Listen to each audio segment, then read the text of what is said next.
திரு ஆதவன் தீட்சண்யா, எப்படி பார்க்குறீங்க? எது செஞ்சாலும் ஒரு எதிர்ப்பு முழக்கம் ஏன் வருது? இப்போ எதிர்க்கணும் அப்படிங்கிறதா நோக்கமா, இல்லை ஆக்கப்பூர்வமாக எதிர்க்கணும் அப்படிங்கிறது உங்கள் நோக்கம் இல்லையா?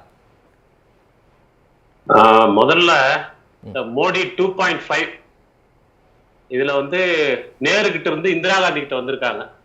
இதுவே ஒரு பெரிய வளர்ச்சி. மோடி 3.0 இல்லையா? அது 2.5.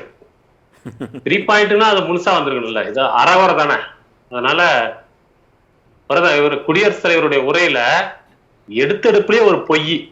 என்ன பொய்னா, ஒரு மக்களிடம் அறுதி பெரும்பான்மையான ஒரு தீர்ப்பை பெற்றிருக்கக்கூடிய அரசு 3வது முறையாக அமைக்கப்பட்டிருக்குன்னு சொல்றாங்க. இது ஒரு குடியரசுத் தலைவருடைய உரையில இந்த மாதிரி ஒரு பொய் இடம்பெறுவது என்பது உண்மையிலேயே நம்ம ஜனநாயகத்துக்கு இழுக்கு. இது ஃபர்ஸ்ட் ஒண்ணு. ரெண்டாவது வாயை பொத்திக்கிட்டு இருக்கணும். இல்ல இல்ல, ஏன் நீங்க பேசுற வரைக்கும் இந்த வரைக்கும் இருந்தேன். இல்ல திரு ஆதவன், ஏன் பேசுற வரைக்கும் யாராவது குறுக்க வந்தாங்களா? சரி சரி சரி, இல்ல பொதுவெளியில பொறுமையா உரையாடலாம். இல்ல இல்ல, உங்க எதிர்ப்பை பதிவு பண்ணுங்க. சரி சரி, அடுத்தவங்க பேசுறத நீங்க சார், பாராளுமன்றத்துல உங்களுக்கு மெஜாரிட்டி இல்ல, இங்கேயும் மெஜாரிட்டி இல்ல, சும்மா இருங்களா கொஞ்ச நேரம். ஏன் எல்லா இடத்துலயும் நீங்களே பேச நினைக்கிறீங்க?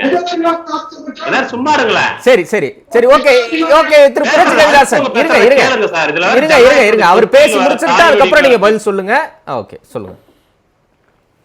ரெண்டாவது, ஓம் பிர்லாவுக்கு பாராட்டு தெரிவிக்கிறாங்க. அவங்களுடைய உரையினுடைய முதல் பத்தியில ஓம் பிர்லாவுக்கு பாராட்டு. என்னன்னு, அவர் நீண்ட காலம் பாராளுமன்ற மரபுல பயிற்சி எடுத்தவர்னு சொல்லி.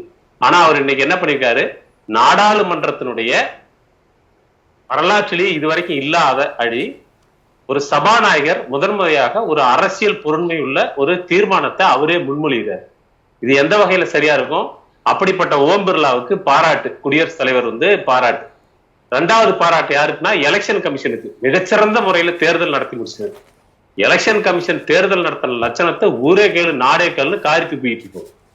தேர்தல் நடக்கிறதுக்கு முன்னாடி நடத்தை விதிகளுக்கு புறம்பாக பிரதமர் அவ்வளவு கடுமையான வெறுப்பு பிரச்சாரத்தை கட்டவிழ்த்து விட்டார். நாட்டினுடைய அரசியல் சட்டத்துக்கு விரோதமாக, தேர்தல் நடத்தை விதிகளுக்கு புறம்பாக செயலற்ற நிலைமையில வேடிக்கை பார்த்து கொண்டிருந்த தேர்தல் ஆணையம், தேர்தல் முடிந்த பிறகு வாக்கு எண்ணிக்கையின் போது வாக்கு எண்ணிக்கையில் பதிவானதை விட கூடுதலாகவோ அல்லது குறைவாகவோ வாக்குகள் எண்ணப்பட்டதாகவும், குறைந்தபட்சம் 130 தொகுதிகளில் இது போன்ற முறைகேடுகள் நடந்திருப்பதாகவும் பல்வேறு ஊடகங்களில் விவாதங்கள் நடந்து கொண்டிருக்கிறது. ஆனால் குடியரசுத் தலைவர் அந்த தேர்தல் ஆணையத்திற்கு பாராட்டு தெரிவிச்சிருக்காரு. அந்த தேர்தல் ஆணையம் நடத்தின தேர்தலை வச்சுதானே நீங்க மோடி 2.5 விமர்சிக்கிறீங்க, பெரும்பான்மை இல்ல சொல்றீங்க, நாங்க வலுவான எதிர்க்கட்சின்னு சொல்றீங்க.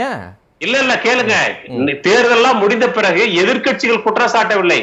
பல்வேறு ஊடகவியலாளர்கள், ஆய்வாளர்கள் ஊடகங்களிலே குற்றம் சாட்டி கொண்டிருக்கிறார்கள். 130 தொகுதிகளுக்கு மேலாக இது போன்ற முறைகேடு நடந்திருப்பதாக குற்றச்சாட்டி இருக்கிறார்கள். தயவு செய்து இதை எதிர்க்கட்சிகளுடைய குரலாக நீங்கள் பார்க்க கூடாது. ஜனநாயகத்தின் மீது நம்பிக்கை உள்ளவர்கள் இதை ஆய்ந்து எழுதியிருக்கிறார்கள் என்பதை கவனத்தில் வைத்துக் கொள்ளுங்கள். அந்த வகையில நீங்க பாத்தீங்கன்னா தேர்தல் ஆணையம் பாராட்டுக்குரியதல்ல, ஆனால் குடியரசுத் தலைவர் அதை பாராட்டி இருக்கிறார்.